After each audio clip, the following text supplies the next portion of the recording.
hello everybody. It's Friday here. We are I'm in San Antonio, Texas, of course. My guest, Michael Bannach, my man. How are you doing, sir? Good, good. How are you? I think I lost a few, bro. You got me? Can you hear me? Okay, yeah. I lost the signal real quick. I apologize. But yeah, man. But of course, I mean, you just got off work, man. So of course, I appreciate your time. We are live, man. It's Yeah. actually a hard day, of course. Valentine's Day, man. So I'm sure you got something to go to, maybe, possibly. Well, my fiance, she's a little sick right now. We had plans, but we had to cancel our reservations because she still has a fever. Flu's going around, so Oh we'll yeah. we'll do it another day. No, no, for sure, man. And it's a day. I mean, I'm sure you guys do things through plenty during the week or during the month, But Uh, yeah, but I hope she feels better soon, man. yeah, me too. And you see, and with that being said, bro, because I have a buddy of mine, and he had brought that up because he's got a fight himself coming up, and he was like, "Man, I don't really want to be out because there's a lot of sickness going around." And that's one of the things about being a fighter, man. It's just like, yeah, you guys get to prepare. You got to worry about getting injured pre-fight. Getting injured during training. So of course, there's a lot that you guys have to work. Be careful with. But we'll jump into that, man. When it comes to training, I mean, are there things that you don't do during training? Uh, I mean, yeah, for sure.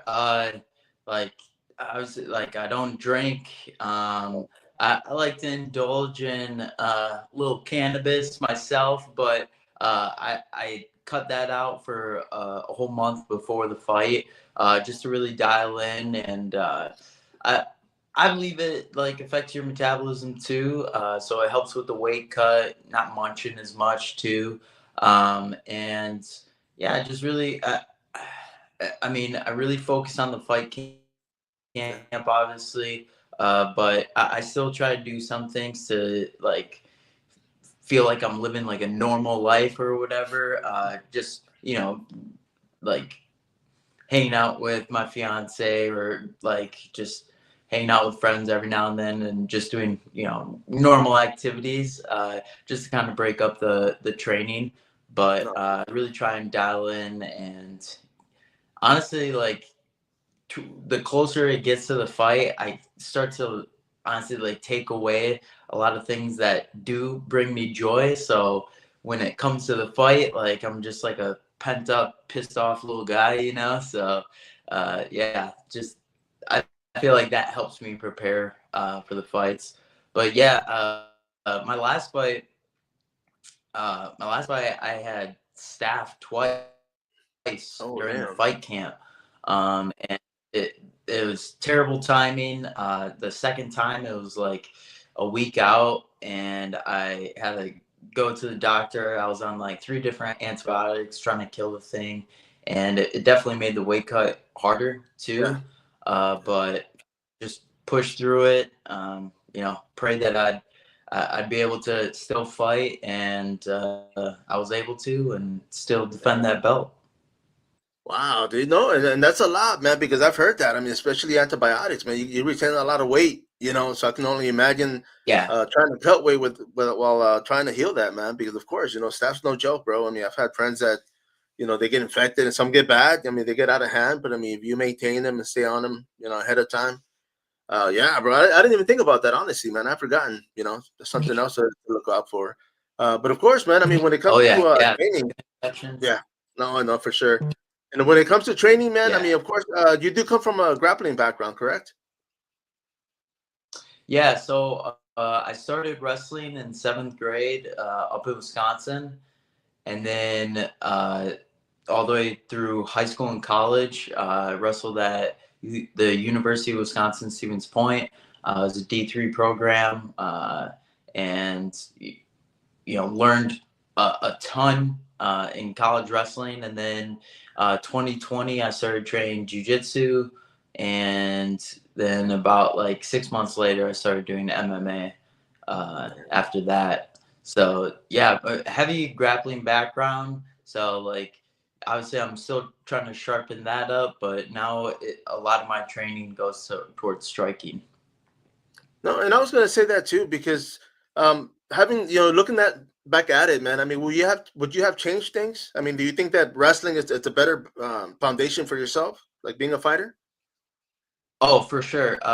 Especially like, I mean, people say it all the time. Like, the wrestler determines where the fight goes, whether they want to keep it on the feet or they want to bring it to the ground. Like, if one fighter has that wrestling, strength, they have more control in the cage. And uh, I personally feel like no one can really out grapple me, uh, especially like in the amateur series right now, where I'm at. Like, I feel comfortable enough that I can take people down and keep them down. Yeah. Doing it to my practice partners, random guys that come through the gym, that are amateurs and pros.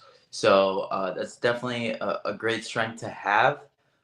And also, like, you limit some damage. I mean, look at Khabib. Like, he was able to go undefeated and get out at the top of his game without taking so much damage where, you start slurring your words and you have a lot of brain damage, you know. That's definitely something I keep in mind, being in this, risky sport.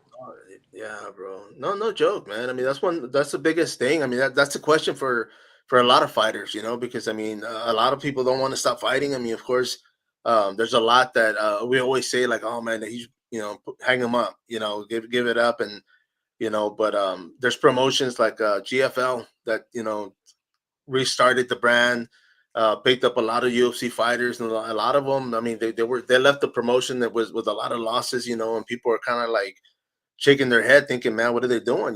But I mean, Right. they're all adults. I mean, they can sign the contract and keep going, but we'll see. There's a lot of fights on there. I'm kind of questionable as far as how they're gonna do. So we'll see, man. I mean, definitely, wish everybody the best, and I mean, yeah, when the time comes and you guys, athletes, fighters, they decide to hang it up. It'll be for good, because I mean, you should know your limits, and it's like if it's time, then it's time, But not for you though, not for you. Just getting started, man. No, just getting started. and Oh, yeah, yeah, and I was going to ask you about that, man, because I mean, I don't want to use the word green because obviously with your wrestling background, you do have a lot of experience when it comes to combat, hand to hand, coordination, timing. But when it comes to the fight game, I mean, I mean, you're still pretty new, man. So I mean, what are you looking at? I mean, of course, you have another title that you'll be reaching for, and possibly retaining, and after that, I mean, what are you thinking for 2025, bro? 2025, I want to have like two more fights, I'd say, as an amateur, and then towards the end of the year, I'd like to go pro. Oh, damn. Okay, and I was going to ask you about that, man, because of course, um, everybody's different. I mean, there's amateur fighters, they get like 15, 20 fights, and for me, that's a little too much, bro. You take a lot of damage, even if it's an amateur, Right. circuit. So, but of course, when that time comes, and I'm sure, you'll sit down with your coaches, with, your family, and just kind of be like, okay, make that decision. Yeah. But yeah, everybody's different, man. But I mean, how many fights would you say? I mean, because of course, if you're training and you're getting everything in, I mean, it does depend on the person. But for yourself, you feel comfortable having less than 10 fights going pro? I think so. Again, especially with my wrestling background, I think it's conditioned me to, take this. I mean, every fight that I've taken and done, like, I've treated it like a professional. I'm not really treating myself as an amateur as it is now. So, like, I'm pretty analytical and strict on my Yeah, diet and training and everything. So, like, I feel like you know the only thing I guess that's keeping me back from going pro right now is just getting more of that cage experience, that cage time, and still again sharpening up my striking skills, which it's definitely coming along. Every fight, I felt more and more comfortable striking, but honestly, like my strength is in grappling, so it always ends up going to the ground and looking for submissions and ground and pound. But yeah, like I think, you know, once I win this next one, I'll be 4-0. And then I heard potentially like Tapper Scrap will be coming back to Austin. So potentially I'll have 2 fights back to back in my hometown. You know, main event. You know, drawing a big crowd. I think, you know, that's almost like I can't pass up that opportunity. So I'd like to hit that 5-0 and then yeah, move on to pro. I mean, I get asked all the time, you know, like when you going pro, when you going pro, whether it's, you know, fans or random people or my teammates, like I mean, and that's one big thing, like my teammates, you know, they're very like faithful in me. They see my strengths, they see like my work ethic and stuff, that they're you know, like, dude, I think it's time. And that was, you know, only after like 3 fights. And I'm like, yo, let me let me get a hang of this.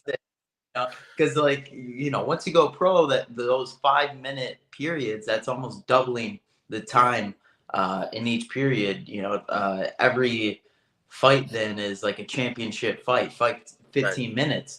So you know, that's a big jump, and I just want to make sure I'm over prepared for that. No, for sure, man. And I was gonna say too, bro, because I think for the most part, a lot of fighters, especially in the amateur circuit, not to say that they don't take it serious, but a lot of people don't, or a lot of competitors don't, because they figure, well, if I don't fight, I don't fight, or you know what I mean. So when it comes to being strict on your diet, on your training, you know, being mentally strong to be able to actually say, okay, you know what, I'm not gonna go out this month because you know what, I really do want to get this win. I mean, that I Right. think that's, I mean, obviously, I mean, for me, that's what's gonna differ, like what's gonna make somebody a pro, man. Because even at the pro level, I mean, a lot of fighters still struggle. You know, they're still missing weight. They're still, but you know, I mean, yeah, man. I mean, the fact that you're already thinking like that, I mean, yeah, I would assume, you know what, I mean, that's pretty much already half the battle, bro. Because I think for the most part, a lot of fighters say, you know, the toughest fight is cutting weight, and after that, it's easy. You know, just go in there and do your thing, man. But Yeah, bro, yeah, let and me, like wrestling really taught me how to cut weight the right way. Well, because I've done it the wrong way plenty of times. So now, like with wrestling, it's either a 2-hour weigh-in and then you gotta go compete, or an hour weigh-in then you gotta go compete. So day before, that's nice. Like that's a luxury for me. So it's nice to have that experience. And you know, I mean, I get asked all the time, like, how do I cut weight, like what do I do, because I'm a decent, like pretty big 125er. Cut some good weight for that. So people just see how I do it, and like how I'm able to bounce back too, and yeah. not wither out like in my fights because of the weight cut. So yeah, definitely gotta credit a lot of that to wrestling for sure. No, no, for sure, man. And of course, I mean, this upcoming fight, I mean, it is going to be at the Bantamweight division, correct? Yeah, so man, I'm just focusing on my training. I don't really have to focus too much on the weight cut. I'm going to save that for like the last 2 weeks, when usually it takes me about like 5 or 6 weeks to get down to 25 a healthy way, you know. Right. So like uh 35, I'm confident that, you know, I'm still big enough for the weight class. I don't think I'm going to be the small guy in the cage, and I'm going to be strong enough, and my cardio is going to be, you know, top notch, and I'm just, you know, able to just focus on the fight instead of, you know, that first battle, that weight cut. No, no, for sure, man. And of course, I mean, you know, the difference, you know, having fought at the flyweight division and going up to bantamweight. I mean, so of course you don't have to cut too much weight. So what is it that you kind of, I don't want to say you indulged in, but I mean, were you kind of like, okay, I can eat a little bit more, or I mean, what was it that you kind of, you know, got to enjoy? Oh, I think I lost some guys. Give them a few minutes. Of course, thank you for uh, jumping on. You know, once again, I'm here with Michael Bannach. and we're gonna plugging in his upcoming fight for Melee Combat Championship. So of course, getting a few questions. This is going to be going on in Austin, Texas, March 1st. And I believe it's going to be on Twitch. It's on YouTube when it comes to the promotion. So definitely look out for that. I'll be sharing the feed. I'll be sharing the link. So once we get on everything correct and all the information, we'll definitely go ahead and plug it in. There you go, boss. I was going to say you might have gotten a call. I kept going. So of course I was just plugging in the fight and the promotion, bro. We're good. Sorry. Yeah. Someone was calling me. My bad. But yeah. So what I've been indulging, honestly, not too much. It's just I'm like, okay, I had some cake today. All right, I had some cake. I knew it. I knew it. It was brought to work today for Valentine's Day, so I had a little cake. But I'm now just I just eat big meals at the end of the night. I'm still strict on my diet throughout the day and kind of like snacking and getting decent meals in after workouts and stuff. But now, like, I'm just able to have that big meal at the end of the day where I don't have to, go to bed hungry at all. No, for sure, Yeah, man. which is nice. It's nice. And training, man. So of course, I mean, what did you change anything going into this fight from compared to your last one? And not to give your game plan away, of course.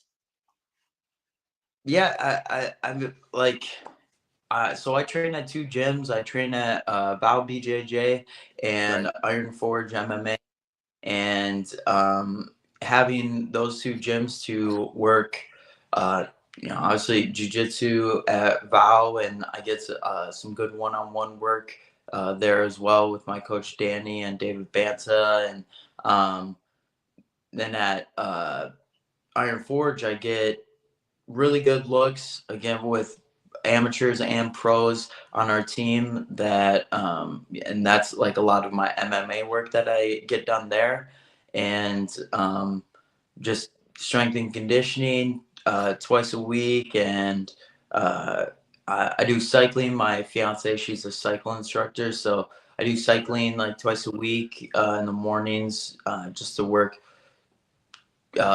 my endurance and my leg endurance, keeping them active, and getting some sprints in there too. But it's been pretty like rinse and repeat. If it ain't broke, don't fix it. I felt really good going into each fight so far with that training regimen that I have. Whether it's two workouts a day or three. I just make sure that I, am outworking my opponent for sure. No, definitely, man. And I know cycling alone, dude. I mean, back when I was working out and I was trying to get something going, man. I mean, cycling. First time I jumped on there, man, I was like, damn, like it's like a full body, bro. Like it blew me away to where I started doing that myself, just because I was like, man, if I can, the longer I do it, my cardio is going to get better, and of course it does. It's like a whole different workout, man. Yeah, and it's easy on the instead of like running on concrete or something. Cycling it's a good workout. Nice, man. Now, let me ask you, back when, I used to do grappling, man. I used to do a lot of unorthodox drills. I used to follow this cash wrestling God, I lost the name of the book, but it was all like hardcore, like body weight. I mean, conditioning, just old school freaking wrestling, man. I mean, is that part of your curriculum as well, man? I mean, what do you incorporate that's kind of old school, man? Some old school stuff that I incorporate. I mean,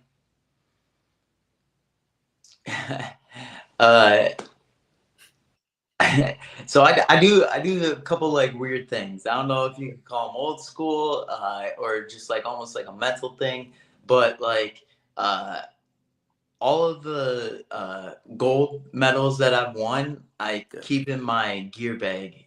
So every day I have to carry that around, and I also park at the bottom of I live on the third floor, so I always park on the first or second, so I always have to go upstairs. It's just like little stuff that like that I feel like will just give me an edge no matter what. Even if it does, or if it doesn't, like I just think it does. So you know, the placebo effect, it's real, man. It's Yeah. effective and it's powerful. So just doing little stuff like that. Trying to think other like old school. So I mean, the boxing class that I'm in with low blow boxing at Iron Forge, we do so much like footwork. Like half of the practice is just footwork. Like, and we're not even like throwing a punch at anyone or hitting a bag hard. Like half the practice is just footwork. So I think that's like pretty old school and very essential for me to you know, not pick up bad habits and if anything, like correct any bad habits that I have. Right. Because everything comes from the ground. So if you're not, you know, centered and balanced on your feet, there's no way you're going to be able to throw a good punch, you know? So I think that's a big key for me in this fight camp that I've had. No, no, for sure, man, and I agree, bro. Because I think, like we mentioned earlier, I mean, the fact that you carry, your gold medals on your bag, dude, I think it's all mental. You know, you're definitely, getting stronger mentally, man. So it just kind of adds to your workout and your training. I was gonna put on there, Yeah. man. I think I posted this earlier, but Peter Morales, of course, I jumped on, man. I mean, just out here soliciting. He'll probably get back to work. But yeah, I mean, we also have a Darius Diamond, man. He put a can't wait to watch him fight, catch a body in the same card. So I'm not sure if he's on that same card though, man. I'll definitely, I'm sure he'll plug it in. But yeah, bro. But let me ask you, I mean, of course, when it comes to training, I mean, you do unorthodox. I mean, you do the cycling, which is great. As far as work, I mean, when do you train? Because of course, you work during the day. Do you train at night? I mean, how does that work?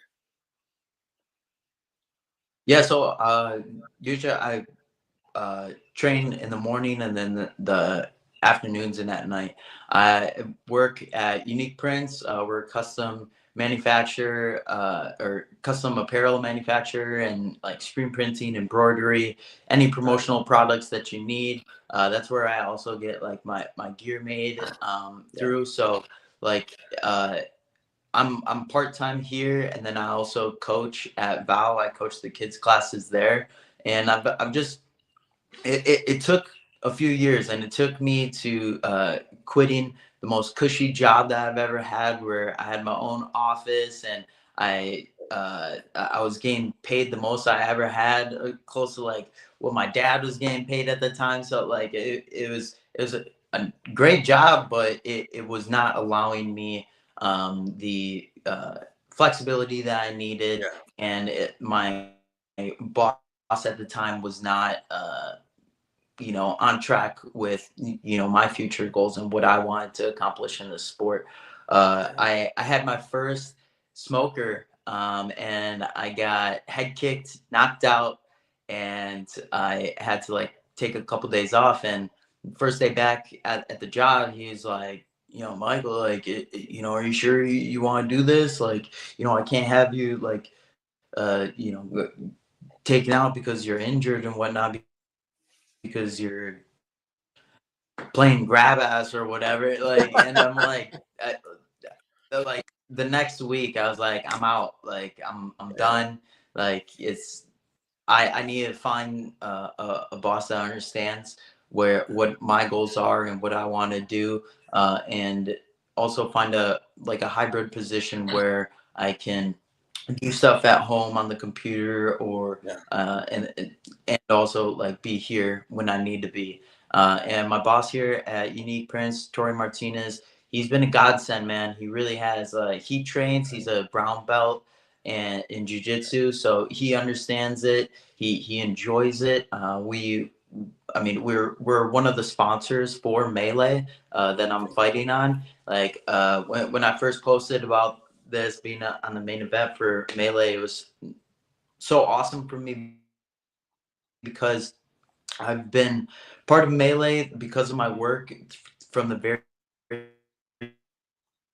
beginning, and we do like all the signage and stuff for them. So like from you know merch booth to main event. It was a cool, like transition for Oh yeah. me. And it took years to work up to that, and build the skills and build a resume to be able to get that spot on the card. And again, I got to attribute a lot of it to my boss, Tori Yeah. Martinez, because he's helped me through so much, and just being flexible, working with me, and making sure that I have what I need to keep doing what I'm doing, and For sure. training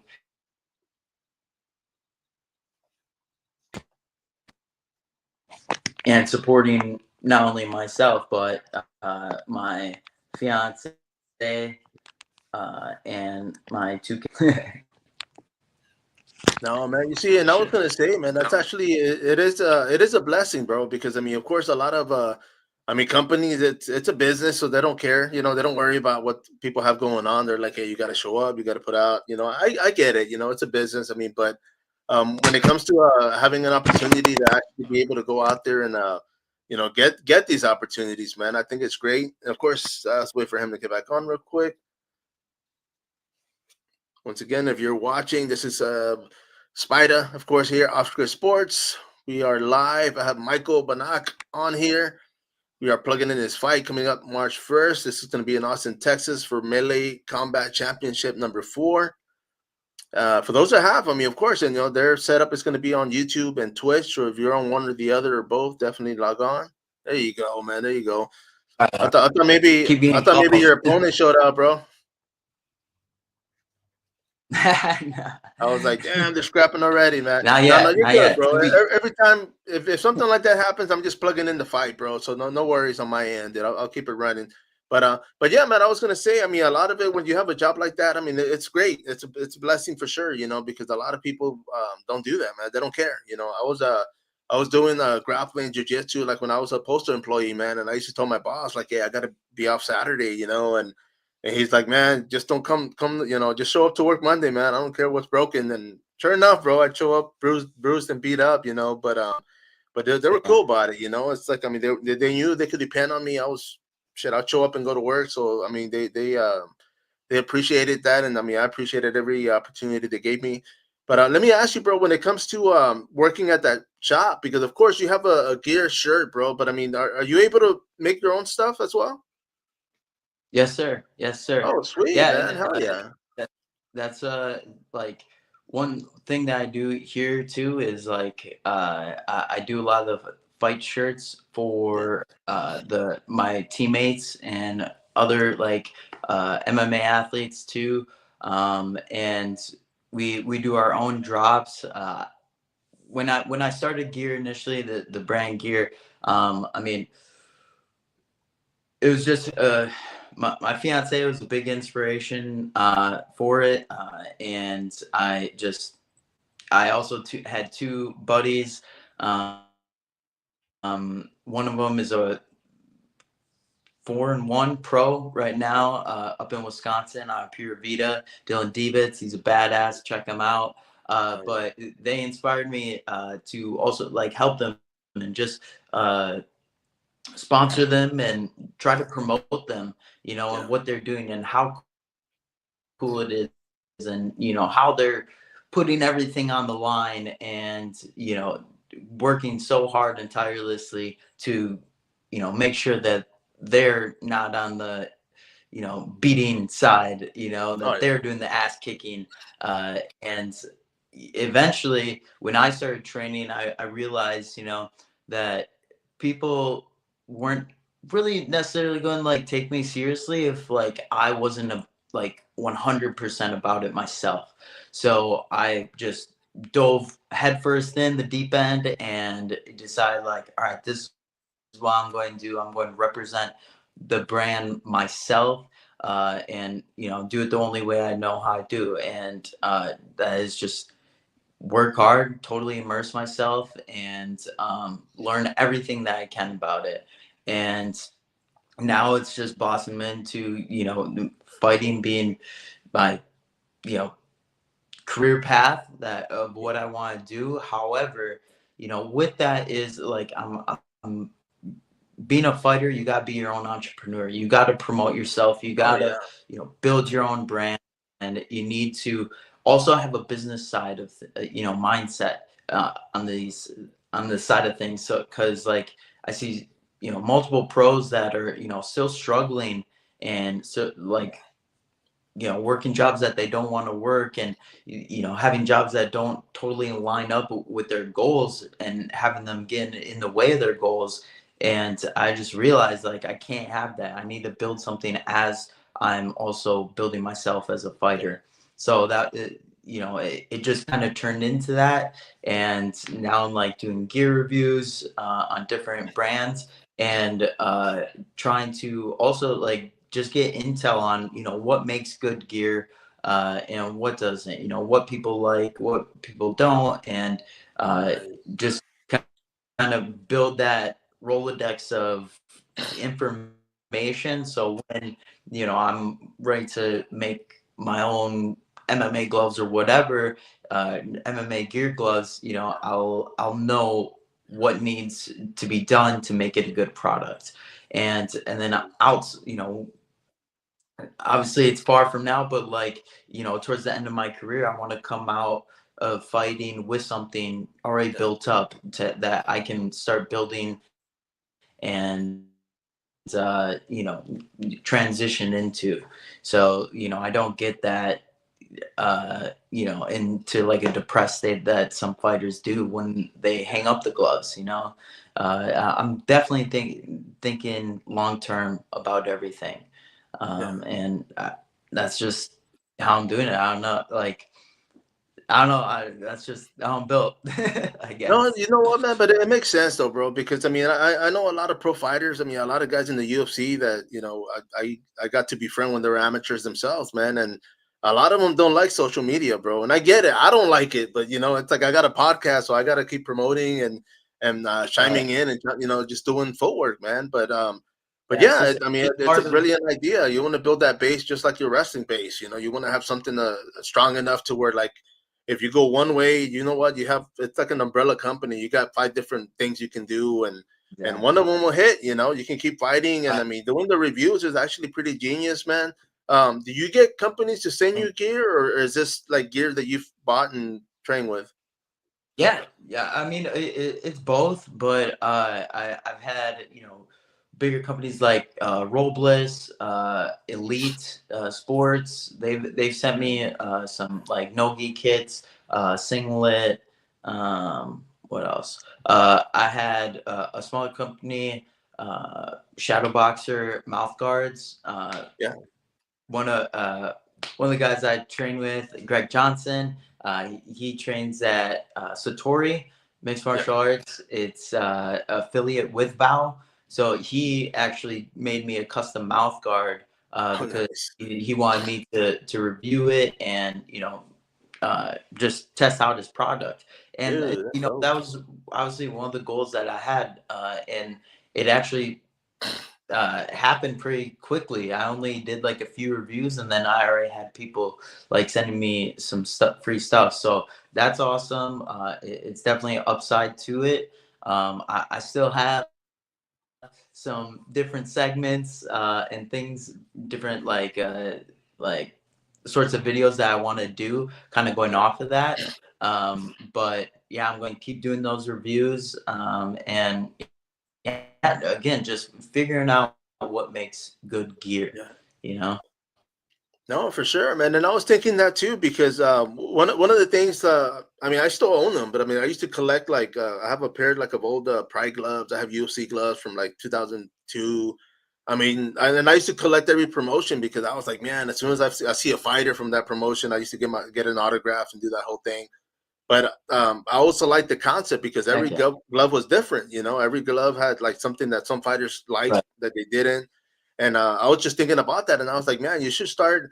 I mean, you should reach out to some of these promotions and like Karate Combat. They use their own glove. Talk to One Championship and be like, hey, Yeah. you know what, like just to see what you like. I mean, kind of break them down and just drop some detail, man. But I think I mean, I like it, man. I mean, like I said, I've been watching your videos. And I mean, obviously, it's something that you're using, so it makes sense for people to send you stuff and get a little breakdown, you know. So, yeah, I hope it blows up for you even Right, more, man. right. That's a good thing. Thank What you. about Yeah, our? I mean, it's like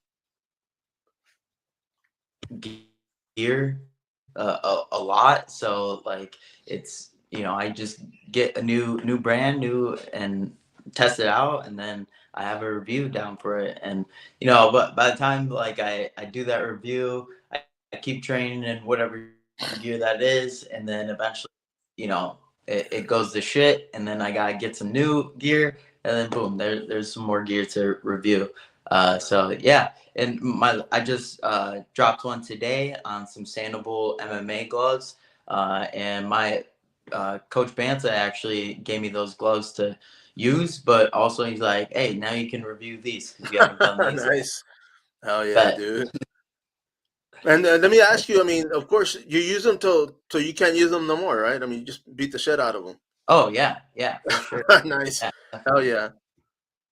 And what else? I mean, since we're on that subject, man, I mean, what else are you looking to review, bro? I mean, because of course I'm going to be sharing this everywhere. So if people have product I mean, what are you looking at? I mean, are you looking at shin pads? Are you looking at focus mitts? Are you looking at? Anything, yeah, for sure. Like I haven't done any pads yet. Yeah, Pads would be great to review. Trying to think. Uh, I need to get a new cup, so I will have a Diamond Cup review coming out later. But yeah, I mean shin pads, wrestling shoes, wrestling. I would say headgear, but the whole idea behind gear is cauliflower ear and how it's a badge of honor in the combat sports community. So one of our first shirts that we dropped and came out with, it said "fuck headgear" because it prevents cauliflower ears. So I don't know if I'll review any headgear. I don't really need it anyways. I oh, can't see it because my hair, but both my ears are pretty cauliflowered up. So yeah, they've already gone through a beating.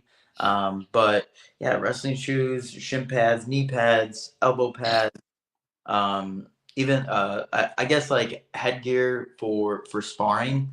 I try out, but honestly, I don't know how I feel about the sparring headgear. Honestly, like one, it gets in the way, kind of messes yeah, with vision, blind spots. uh, and it also like I feel like it also just kind of gives your sparring partner like a excuse to hit you a little bit harder. Like I don't know if it does more good than bad. Yeah. I don't know. That's my opinion though. I Man, know. let me ask you. Let me throw one at you, bro. Because of them cauliflower years, bro. What about you? Review some headsets, bro. Like something that Oh, heck, earplugs, earbuds. I mean, what works? Just to see. right. Yeah.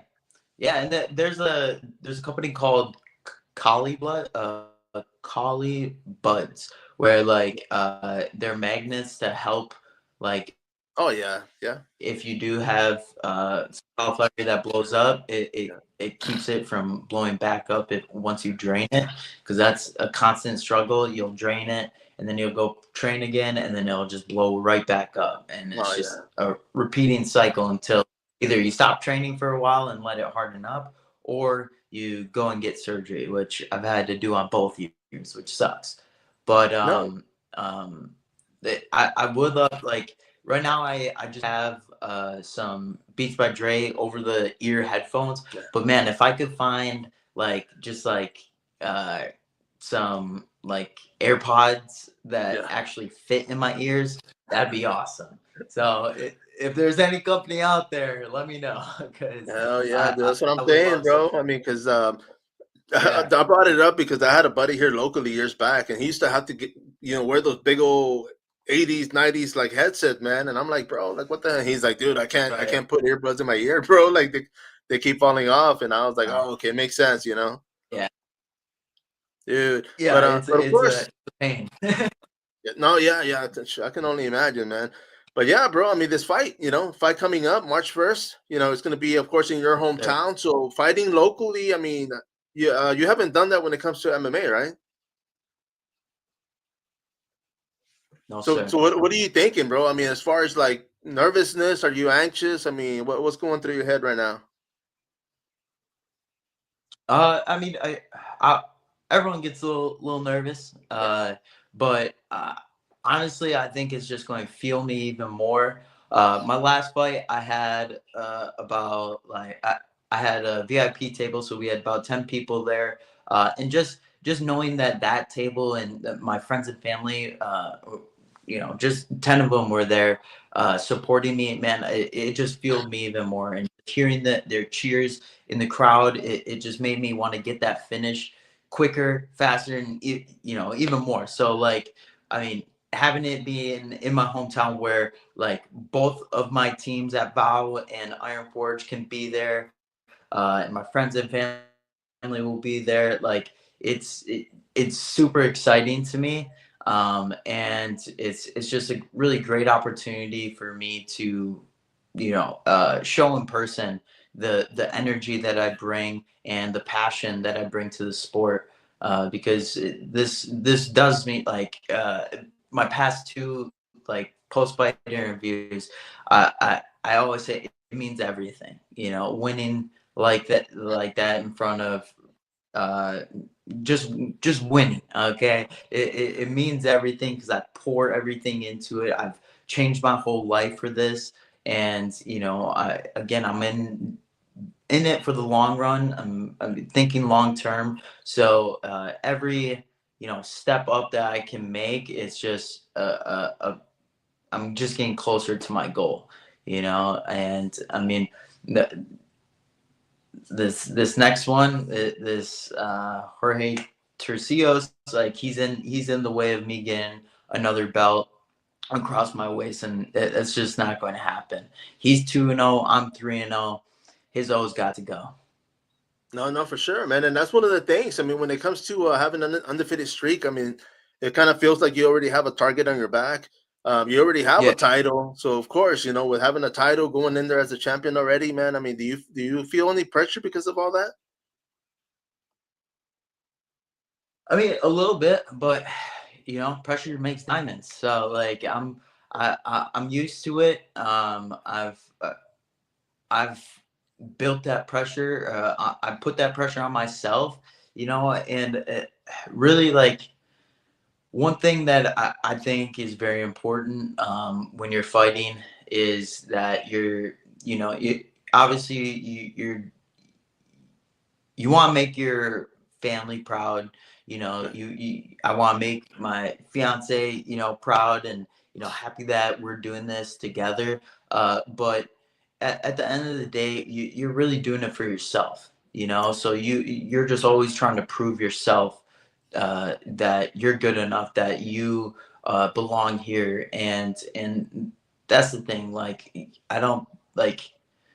I already put the pressure on myself. I'm already like thought of all the scenarios that could happen, and I already like put so much into it, and like just think about it that like other people being there and like whatnot, other people's pressure or commentary or like you know quarrels with me or whatever, like it feels me even more. Like it's there's no bad publicity, or Yeah. like bad attention. Like this is a entertaining sport, so I'm here to be entertaining, to get punched in the face or whatnot. Like I'm here for it. Like that's I know what I signed up for. No, no, for sure, man. And of course, I mean, I kept plugging it in every time. We had a little hiccup when it came to the video, but of course, for those that are watching, this is going to be March 1st, of course, in Austin, Texas. They are going to be streaming through Twitch and YouTube, I believe. So, of course, the links, I'm going to post them on there once I post the videos up.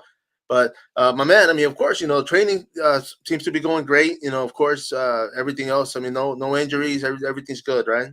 Yes, sir. Yes, sir. And yeah, that was a big thing why I wanted to be on this promotion too, is because it gets such a big outreach because the stream is free Oh on yeah. Twitch.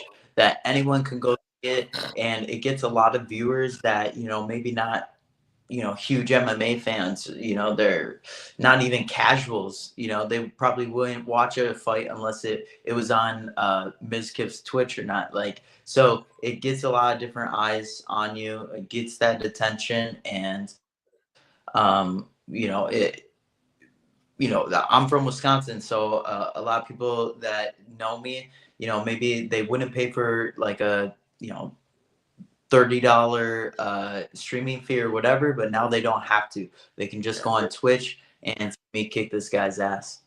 No, yeah, they don't have an excuse not to watch. So of course, you know, for those that are going to be Right. watching, that are Exactly. watching now or watching this later, man, definitely support.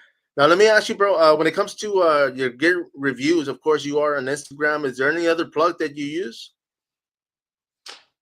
I mean, I use Threads, but I feel like that's just another Twitter, and I feel like every time I go on it, I just get pissed off because it's all fucking political bullshit Yeah, and whatnot. So I'm a really big Instagram guy. That's mostly what I use. I'm on Facebook too. Just look me up, Michael Bannach. But yeah, the gear guy on Instagram, and the gear shop is where my brand is on Instagram. I'm mostly on Instagram and Facebook, I'd say. I do a little bit of TikTok, but that's just for gear too. yeah, no, for sure, man. And of course, for those that want to reach out and maybe even send you some product, I mean, they can just reach out through Instagram, right? For 100%. I mean, that's where they can get you. Yes, sir. Sweet, brother, my man. Well, I do thank you for jumping on this, man. I know Jesse Green couldn't jump on, but of course, you know, we'll definitely bring you back. You know, talk once you get two titles on you, man. We'll bring you back on here and talk a little bit more. But is there anything you want to say, Sounds brother, great. before we wrap this up?